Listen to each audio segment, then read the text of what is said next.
are both still unavailable, so I am going to be the substitute lecturer today. I'm Eustis-Guthrie. I'm a grad student in particle theory. I was your guys' sub last week. So we're going to be doing more things with simple harmonic motion today. So I want to give you some warm-up problems to start off with to refresh on where we left off on Friday. So I have a couple of questions I want you to take like 5 minutes max to work on. First, what does simple harmonic motion look like? One equation and one explanation. I have 3 graphs of energy versus position. I want you to match these to energy total, potential energy, and kinetic energy. And then if I have a simple harmonic motion set up where this is attached to a spring that's unextended, and I kick it off going at 5 meters per second, this thing weighs 2 kilograms, and my spring constant is 50. How far is it going to reach? I also want to add, this is only my second lecture ever, so I am recording myself back there so I can kind of watch the tape and see how I do. So I am recording things. This will not go to anyone other than me. All right, so take a few minutes to do the warm-up problems, and then we'll talk about it.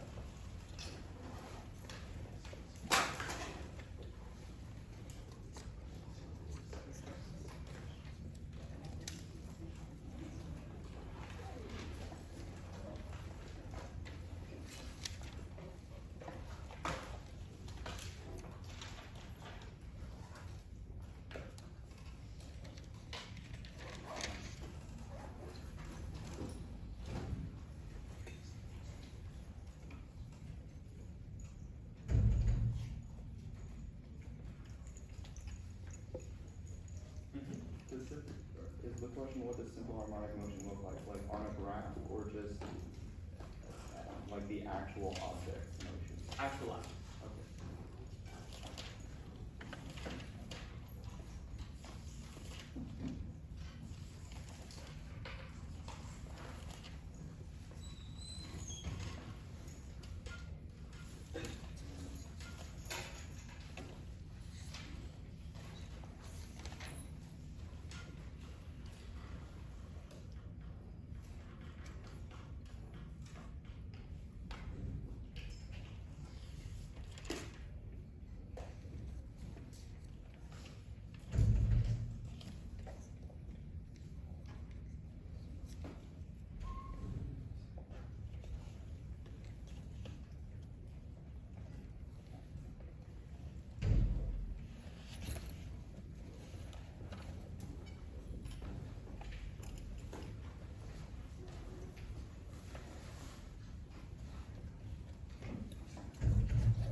Okay, let's talk about what you've got. If you're not done, that's fine. I just want to have the discussion.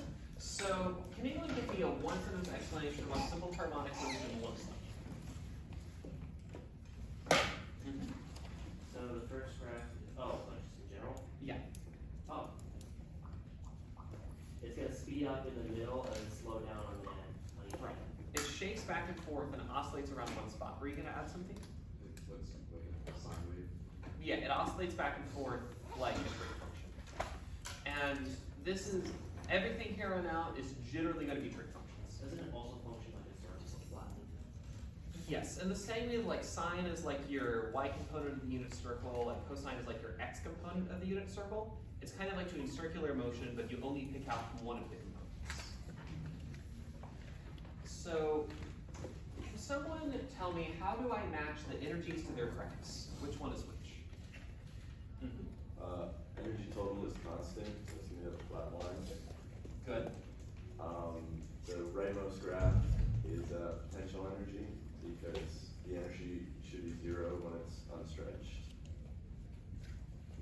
Good. Can you tell me what the formula for potential energy from a harmonic oscillator looks like? 1/2 kx squared. Good. It makes a parabola, and that's another don't have the formulas, you can use sort of physics common sense to see what's what. You have zero potential energy when you're in the middle, you have max potential energy when you're at the edges. And so therefore this is, by process of elimination. Why does it have this shape? Because since the total energy is constant, if you sum the kinetic and potential energy, it has to be the same thing, so it's going to be the inverse of the potential. Good. It is your leftover. So it is going to be an upside down parabola. Can anyone tell me how you approach this problem? You know that the kinetic energy at the equilibrium point is going to be the same as the potential energy at the end point. So you can equate those, plug in the numbers, and you get 1 meter, I believe. Good. So the total energy is going to be both kinetic energy max and potential energy max. Right here in the middle, kinetic energy is maxed out. At the edges, potential energy is maxed out, but they're all equal to the same E total. I think I actually forgot to solve this problem for myself, so let's plug this in real fast. So 1/2 mass in the middle times initial velocity squared is going to be 1/2 times k when it's stretched times the maximum extent squared. This is going to be 25, this is 50. Yep, x max equals 1 meter. I just made up random numbers and it came out cleaner than I thought it would. So conservation of energy is your friend for things like this. A lot of harmonic motion stuff becomes easier when you do it in terms of conservation of energy. But let me just back up for a minute. We're talking a lot about springs. When I first took a physics class, this seemed a little arbitrary to me. I thought all of the spring stuff mostly existed for the sake of giving us physics problems. Can anyone tell me why simple harmonic motion matters on a bigger picture scale of physics, and why we spend so much time on it in an intro physics class? Because first of all, you can use it in later physics topics like electric potential and magnetic potential, but that also has applications in stuff like engineering, for example. Okay, but electric and magnetic potentials look really darn different than springs. I remember that Ian talked about how to use like quantum mechanics. It is used in quantum mechanics a lot, more than you'd think. Do you want to add something? Yeah, I was just gonna say, like, anything with any sort of elasticity, it follows the same principles. So it's not just like, are you really gonna find springs in real life, or like anything that's sort of bounce? Anything with some kind of restoring force that pulls you back towards the middle. And this has a lot more firepower than you think.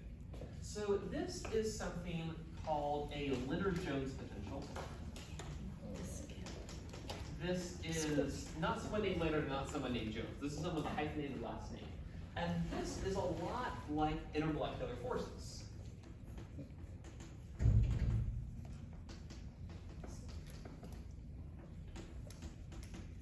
So the idea is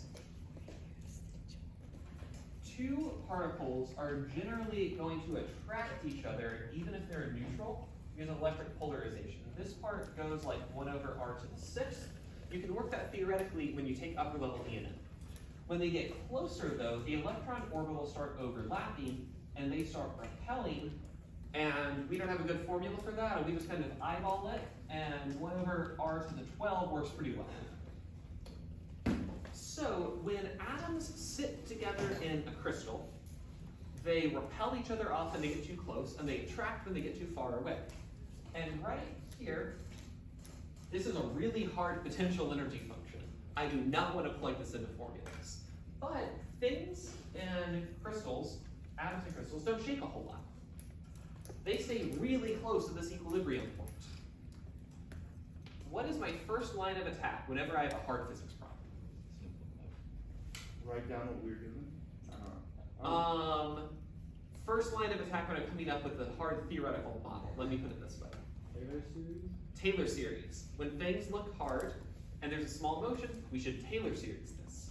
So right here, I'm going to say we've got a constant. Okay. What's my first derivative? This is a minimum. First derivative is 0. What's my second derivative? Okay. So the second derivative looks kind of like that. So my potential energy looks kind of like a constant potential energy plus 1/2 kx squared. So you can model atoms sitting in crystals as if they're on little springs, shaking back and forth. And you find what the spring constant is in each direction based on data about the atomic bonds. This gets you really, really far. You can get a lot of insight about modeling like how do you theoretically calculate a specific heat just off of this kind of stuff. You can start to model things about phase changes. And when you get into the quantum harmonic oscillator, you get a lot of mileage out of that. And you can explain quantum fields as some kind of sheet that extends all through space, but if you pull the sheet up and pluck it, it's a harmonic oscillator at that point. And there's a harmonic oscillator at every point in space-time. And we do that to build out quantum field theory, and it really actually works. There's a famous theoretical physicist in the 60s and 70s, Sidney Coleman, who kind of literally wrote the book on teaching quantum field theory. He once said that doing theoretical physics is just solving the harmonic oscillator in higher and higher levels of abstraction, and he was only exaggerating a little bit. So that's what we're building towards. Anytime you see a hard potential energy in a physics problem, you really only shake around at the bottom of that potential energy and you stay stuck. It's like a harmonic oscillator. Did you have your hand up? No. Okay. So that's the big picture of what we're building towards, and now we're going to start to complement this. So making a perfect split, springs are generally not perfect, and if we want the simplest possible case of periodic motion, the easiest one you can come up with in nature is a pendulum. And you have something like this, and Galileo was playing around with pendulums, and he found that by the most advanced clocks of his day, if you pull it out like this, you get a constant period. But if you pull it out even farther, you get that same constant period. Any guesses what the most accurate clock of Galileo's day was? Or at least that he had on hand. It was his pulse. So he would time this out with his pulse, and as best he could tell, that was constant. And we would use pendulums like that for periodic motion. And Christian Huygens, I think in 1656, built the first pendulum grandfather clocks, and would use the consistent period of those swings to keep time. And those were the most accurate clocks we had until the 1930s, until we got quartz clocks and used crystal vibrations. So pendulums are a little more complicated than springs, but they do a lot of the same periodic motion stuff. So let's start to break that down.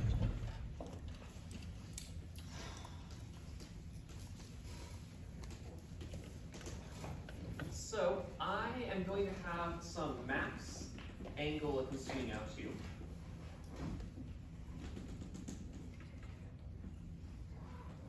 Right here, I have a max angle. My pendulum is L long. Whenever I get to the edges, it runs out of energy. Sorry, runs out of kinetic energy. Velocity 0 and it turns around. And right here, let's say, we want the angle as a function of time, and I'm coming along with some velocity. To get linear velocity, that's going to be the length of the pendulum times the angular velocity, d theta dt. So let's start to break this down in a free body diagram. So I have tension pulling on it like this. I have gravity pulling straight down. But this is circular motion, so I want to break down gravity into the part that is going along the path it's swinging. That's going to give me a torque, and then along the part that counters the tension. So I'm going to break down gravity like this. This theta is the same theta from up there. And so this breaks down into mg cos theta, pulling it down, and mg sine theta, pulling it to the side. So mg sine theta is the one that's giving me the torque. It's the one that's swinging it back and forth. So my torque is always going to pull me back towards the middle. So there's a negative sign because it always pulls towards 0. And torque is going to be R times the perpendicular component of the force. Now, you might have heard me say at some point during the discussions last week that when I'm doing angular momentum or I'm doing torque, I always want like the force for the momentum times the perpendicular part of the distance. You can also turn that around. You can take the full part of the distance and then just use the perpendicular part of the force. As long as you're using the perpendicular component of one of them, that's how you'll take the cross product. So, I have my length times my force, just this component.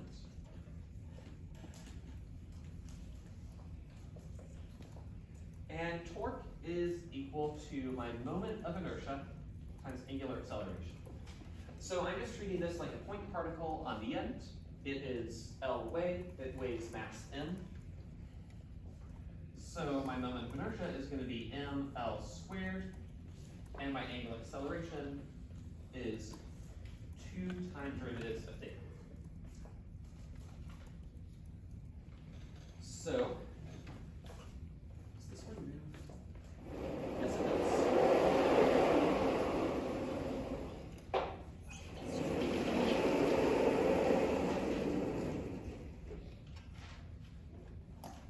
So when I set this up, I have negative L times ng sine theta is equal to mL squared times the second time derivative of theta. My m cancels on both sides. I'm going to add this to the other side, and I'm going to divide the whole thing by Lg.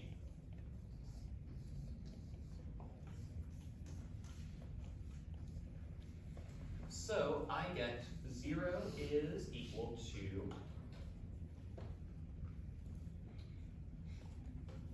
I'm going to have to move this around a little bit more in a sec. That was the ideal thing to do. L over G times that plus sine theta. I'm just going to multiply everything by GL, move that to the other side.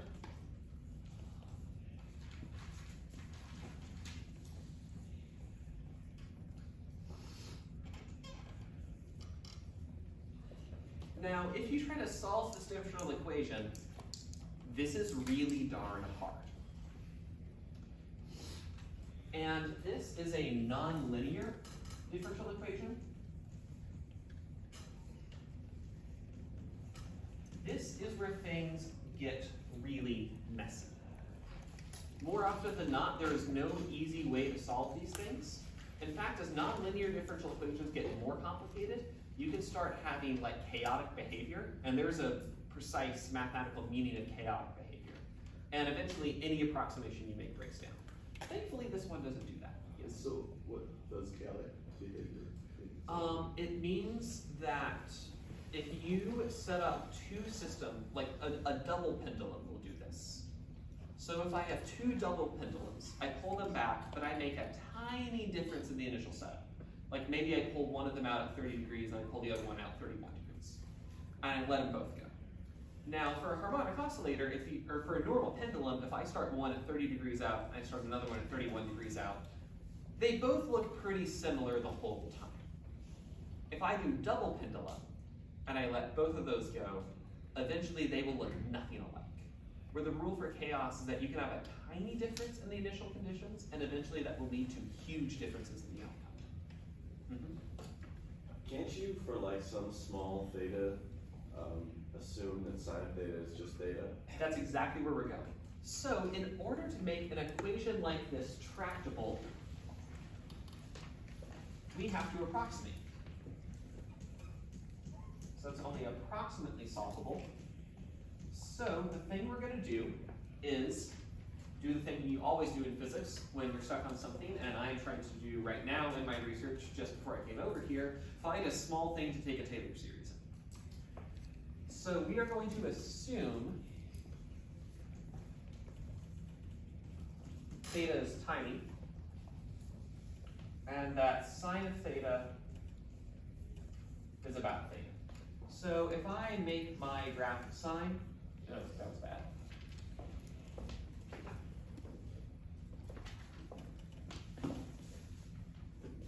if I make a very rough graphic sign,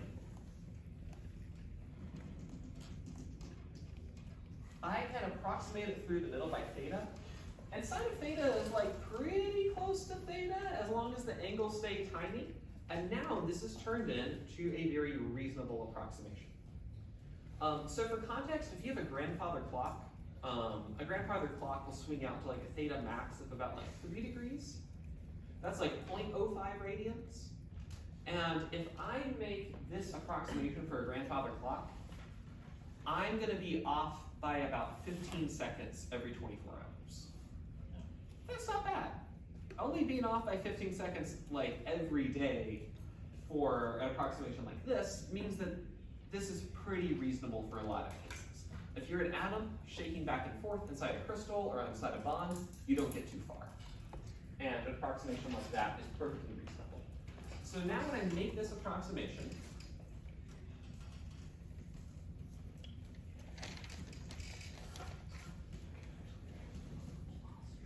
this looks just like a simple harmonic oscillator,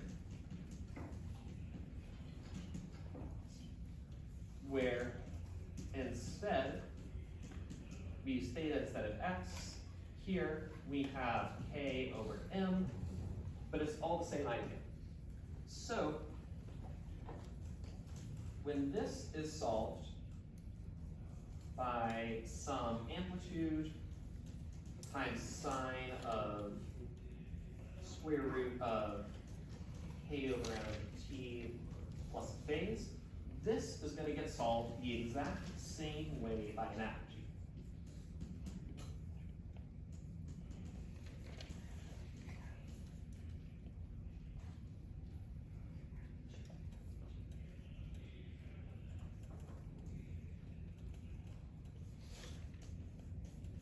So I call this root g over L thing. I'm going to call this omega, which is my angular frequency. So that's going to be 2 pi times the frequency of this oscillator. So this is not the same thing as d theta dt. I'm now going to use omega as something else from here on out, so I don't want you to get that mixed up. Yes? How did you flip the L over G to a G over L on the left side of the point there? Wait, from here to here? Yeah. I multiply both sides by g over L. Over here, the g cancels with g, the L cancels with the L, and this coefficient moves right here. And over here, if I multiply by g over L, that still remains 0. Okay, thank you. Yeah, thank you for asking. I should have said this sooner. I do really appreciate when people ask questions during lecture. Like, speaking from the student's experience, if someone asks, I don't get that, can you please go back and do that again? I was always really thankful for those people. And now that I'm on like the teaching end of things, if I'm like, do you guys have any questions? And they get silence, and I'm like, do they get it, or do they just not know what questions to ask? And I always really appreciate it when someone lets me know when they're, because that helps a lot. So let's start looking at these things in terms of energy and start talking about the energy of a pendulum and see if it's anything like the energy of a spring that we talked about on Friday.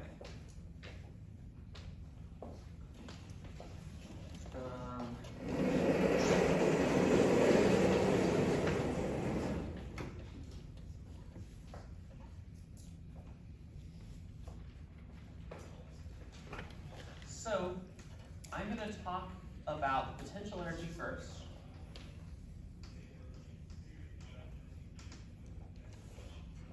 For potential energy, we're going to have gravitational potential energy here. There's going to be some height that it picks up. So I have my pendulum. It is out at some angle theta. This is L long. This is L long. And the pendulum is up some height y. So if I want to find what that y is, if you are ever stuck on a tricky geometry problem in any kind of physics or any kind of math application, you always want to draw a right triangle. Right triangles let you use trig. This makes things make a lot more sense. And this side of your right triangle is L cos theta. This side is y. So it must be that the y part plus the part above that, L cos theta, is equal to the full length L. So y must be L 1 minus cos theta. Now we can make a function of potential energy, and this depends on theta. However, I already assumed over here that theta is small.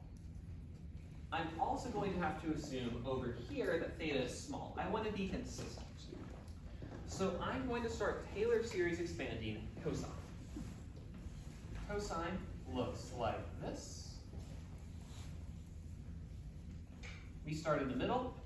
We're at a max, so our first derivative is 0. There's no linear term. And cosine looks kind of like a parabola. So we say that cosine is approximately 1 minus 1/2 theta squared. So I'm going to make that approximation over here. So my potential energy is mgy, or is mgl 1 minus cos theta. That's approximately mgl 1 minus 1/2 theta squared. The ones cancel, and I get that this is approximately mgl times 1/2 times theta squared. So this looks a whole lot like 1/2 kx squared from the simple harmonic oscillator. So we know that because I approximated this as a harmonic oscillator, when I keep doing the approximations over here, the functions keep looking the same. The analogy keeps working. So that's why it's okay to make these sorts of approximations. They're all going to be internally consistent when you're consistent with your Taylor series. So if I want to find the total energy of my pendulum, that's the same thing as my maximum potential energy, because I have no kinetic energy right there. This is when I've stopped moving and turned around to maximum. And this is going to be approximately 1/2 mgl theta max squared.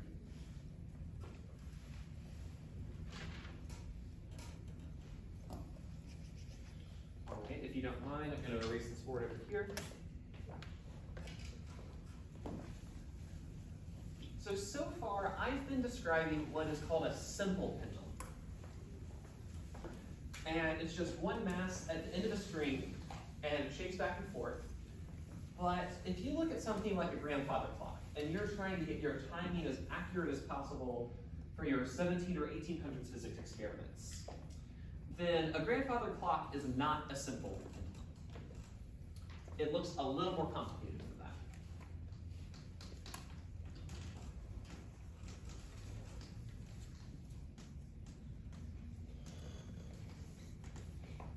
So I could have, it's not just a string that's massless, I have a metal rod holding the bob of the grandfather clock.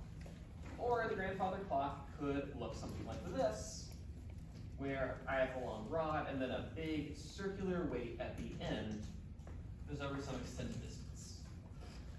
Now I need to properly account for the moment of inertia of whatever is swinging back and forth.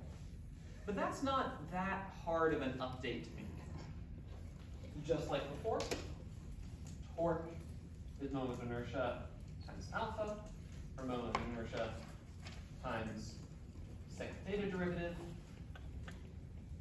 The free body diagram works exactly the same. We have the force of gravity pulling down from the center of mass. So I'm going to call the distance to the center of mass d.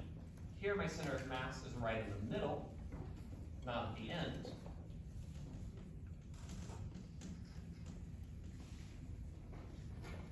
So that's going to be negative mg d sine theta is equal to I, so the acceleration of theta.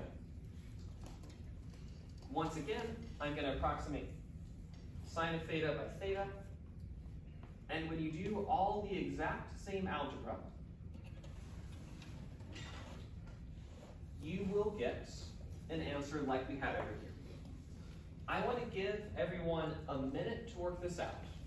Try to make this equation look like the simple harmonic oscillator equation we had earlier, and tell me what the omega is, what the angular frequency is going to be before it looked like k over d, or it looked like g over l.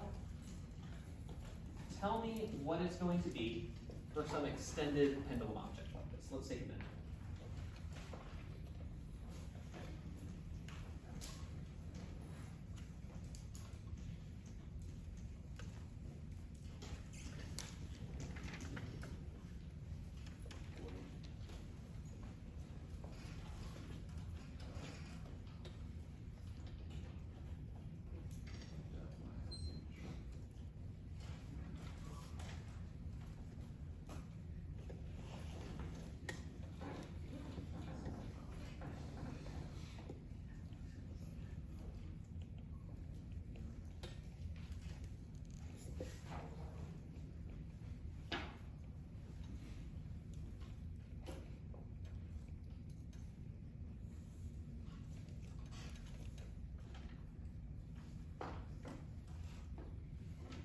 All right, anyone want to take a guess or tell me how they started the problem of getting the omega for this?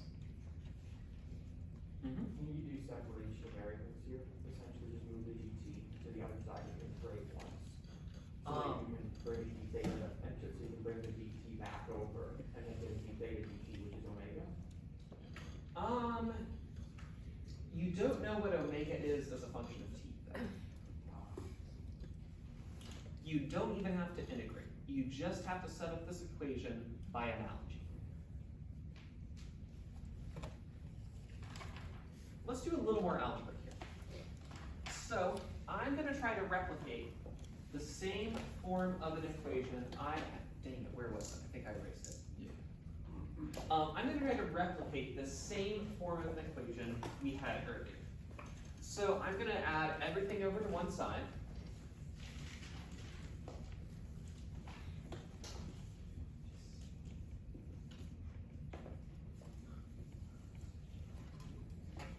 And now I want to get all the coefficients on the other one. So I'm going to divide both sides by I.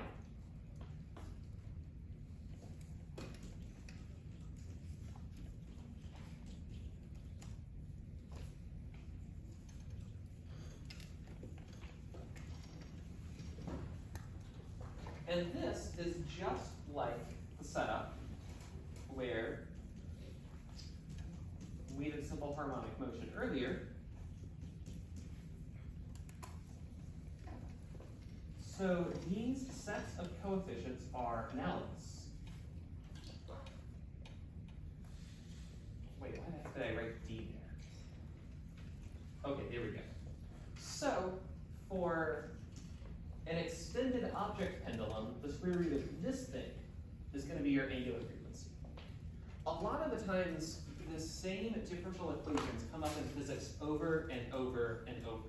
And if you know the solution for one of them, you can just copy that over into all of the analogous cases. You're going to swap out different variables and different coefficients, but you don't really need to solve the same differential equation. So this is going to be mass times gravity times distance divided by my moment of inertia. A good practice every time you derive a new physics formula is to check the units and make sure the units come out right. I'm not even exaggerating. When you are doing theoretical particle physics and you're trying to calculate possible new particle interactions for dark matter or whatever, you are going to write down, one, does this have the right symmetries and so forth? But then two, did I get the units right? Getting the units right is an unbelievably important and insightful part of doing new physics. So let's check. Moment of inertia is going to be mass times length squared. Over here I have mass, acceleration due to gravity, and one factor of length. Mass cancels with mass. Let me just write this over here. Mass cancels with mass. one factor of length cancels this, and this has the same units as G over L, just like it's supposed to. So we know we didn't make any algebra mistakes. A very important part of doing physics is that you never really stop making math mistakes. I've gotten questions from people about like struggling this class or struggling physics classes in general of how do I stop making minus sign mistakes? And the answer is you really don't. Like, you can get better at it, but your rate of making minus sign mistakes never falls to 0. You get better because you learn how to spot when a solution doesn't make sense. You know the physics well enough so that you can look at it and say, no, wait, but if there's a minus sign like that, I'm gonna go this way, and that makes no sense. Or, no, the units don't check out. I need to go back and check myself. I've saved myself from embarrassment at the front of the discussion section multiple times by doing those kinds of checks. And as you do physics, you should ask yourself, does this make sense? Does this check out with what I already know? And it's really good problem solving practice. So I want to give you all a problem. I'm gonna have an extended rod. I'm gonna pick it up and pull it out. This rod is L long. I'm gonna pick it up, and then I'm gonna let it go, and it's gonna swing until it gets to the middle. So just assume that this weighs mass m. Whatever variable you need, just make a reasonable thing. So I would need to calculate the time for it to swing down. So think about 1, where's the center of mass of the rod? 2, what moment of inertia should I use for the rod in this kind of problem? And 3, when it swings down to the middle, what fraction of a full period is that? So once you solve for the frequency, you can solve for the period and work out how long it takes. I'm going to spend about 4 minutes on this, so I'll let you all get to work on that problem, and we'll see where we go.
Okay, anyone want to walk me through this problem? If you don't have the full solution, that's fine. I don't expect you all to have the full solution, but tell me how you got started. If we have the frequency, that should be like 1 over period. Good. So frequency is 1 over period. I've given you all This is 1/4 of the period. Very good. So the time to swing down is 1/4 of a period. A full period is when I swing across and back. If I swing only across, that's half a period. If I swing to half of that, that's a quarter of a period. And how do I find the period? You can take the inverse of the energy d pi. Good. So period is, well, angular frequency is whatever this is. So frequency is that omega over 2 pi. I flipped to get period. Period is going to be 2 pi over omega. So the time to swing down is going to be a quarter of that. It's going to be pi over 2 times whatever 1 over omega is. So now I need to find my omega for this rod. How do I do that? Sort of just know sorry, if we know what inertia is, which is going to be like 1/3 m d squared. Almost. Or, well, in this context, where's your center of mass? Oh, okay. Yeah. So, Oh, then we define d as the distance to the center of mass.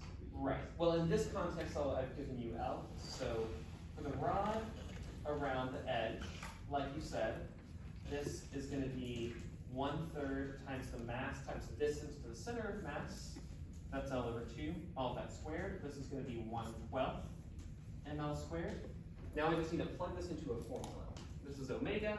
For 1 over omega, I flip that upside down. Times m times g times the distance to the center of mass. That's L over 2.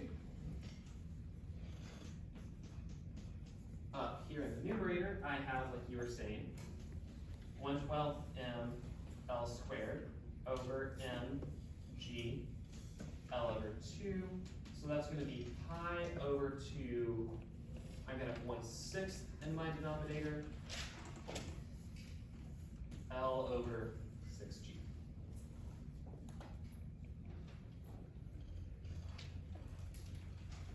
Okay, last topic for today.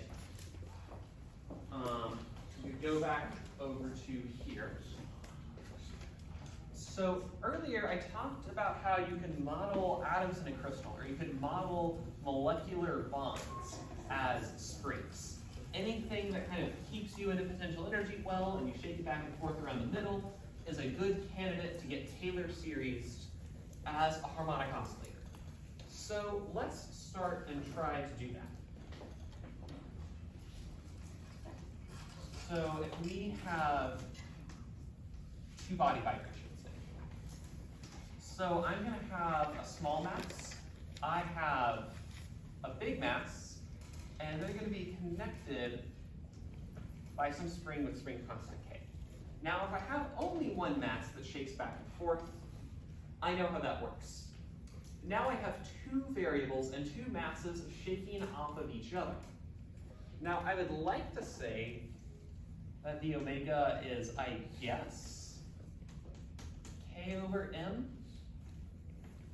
But the question is, which M do I use? Big one, the small one, do I take their average? This looks like it should be simple harmonic motion, but I'm not yet sure what form it's going to take.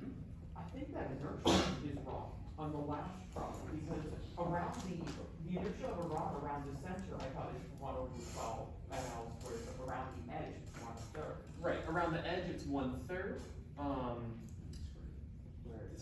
But L would just be the length of the rod, not the length to the center of mass, I thought. Okay, shoot, I might have messed that up. Thank you. Right, that's not the center of mass distance, that's the whole distance. Thank you. I'm going to be honest, I haven't touched moments of inertia in a long time, so I'm still a little rusty on this. Some of you might remember your moments of inertia better than I do. So,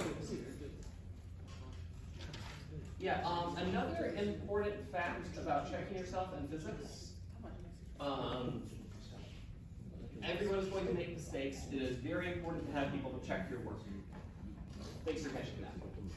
So over here, I have two atoms shaking back and forth. This is a two variable problem, but I can condense this down to a one variable problem. So I'm going to look at it from the center of mass perspective.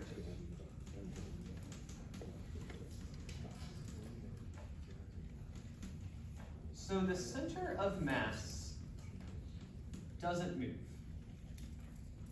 There is no outside forces, so the center of mass has to stay in place.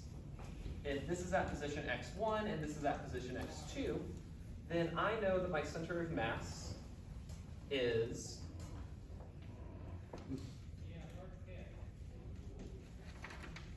m1 x1 plus m2 x2 over the average of the masses is a constant. And I get to pick my coordinate frame wherever I want. I get to set the 0 wherever I want it to be. So I'm just going to pick it to be the origin and pick that to be 0. Now I'm going to redefine my x1 and my x2 slightly. I am going to define positive x1 as moving out, and I'm going to define positive x2 as also moving out. So I'm kind of flipping the signs here. So now what I say is to keep the center of mass in place. What I have to do is that m1 x1 is equal to m2 x2 to keep that in place and to keep that constant. So now this is going to make things, I have a constraint. It's going to make things less complicated. This used to be a 2-variable problem. Now I have a new constraint. It's knocked it down into a 1-variable problem. I should be able to turn this back into some harmonic motion. We're running a little short on time for that. So now if I look only at the first mass, it acts like a single mass shaking back and forth off the center, shaking back and forth off the center of mass. So I can treat that as just a normal simple harmonic motion problem. So it is going to have some spring constant K1. It's shaking off of its half of the spring. I'm not yet sure how the spring constant changes. Or I can look at the whole thing, and my force from the whole spring is going to be the total of both of the motions.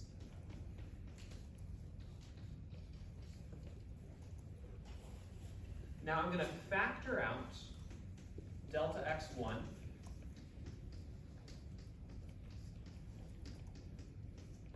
but over here I'm going to use the fact that m1 delta x1 equals m2 delta x2.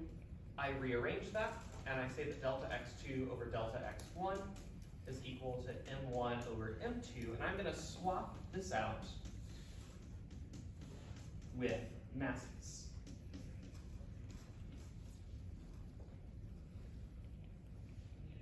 So if I look at it from the first mass's perspective, it feels a force, exact same force, but it feels a different spring constant. It feels like it's shaking off of only its half of the spring. And it only goes out to some delta x1. But this better be the same force. This is the same thing as what we have up here, and it's equal to a k times a delta x1 times 1 plus m1 over m2. Over here, I can have the delta x1s cancel on each side, and I say that my k1 is like the whole spring constant plus this factor of 1 plus m1 over m2. I'm going to rearrange that slightly and put it all under a common denominator.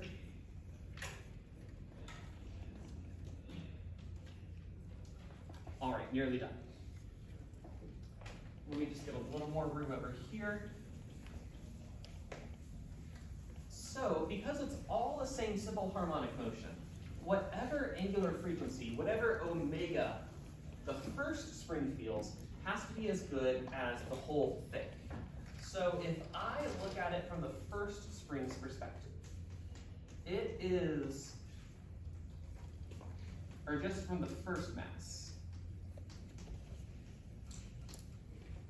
it bounces off the center of mass and it feels some spring constant K1. Let's see what this is in terms of the whole spring. So K1 is, as we worked out, K times M1 plus M2 all over M2, and inside the square root, it's all over M1. So this is like K times M1 times M2 in the denominator, M1 plus M2 in the numerator. And if I rearrange this a little more,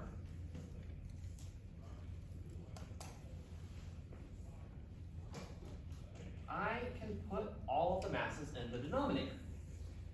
So this has units of mass. I have mass squared in the numerator, I divide by mass in the denominator, it all comes out as a mass. And so this is like an effective mass. This two-body spring is as good as a single-body spring, but where the single mass you use, we call the reduced mass, which is equal to M1 times M2 over M1 plus M2. So this reduced mass comes up all the time whenever you have two-body physics. So if you're doing orbital mechanics and you have the moon going around the Earth, or you have, let's say, a binary star system and both stars are orbiting each other, it is as good as a one-body orbit around the center of mass with this reduced mass. This trick comes up all the time as a good thing to remember. That's how we introduce a problem that seems to have two variables to, once we account for the center of mass, is down to one variable, and this is once again as good as simple harmonic motion, just in a new context.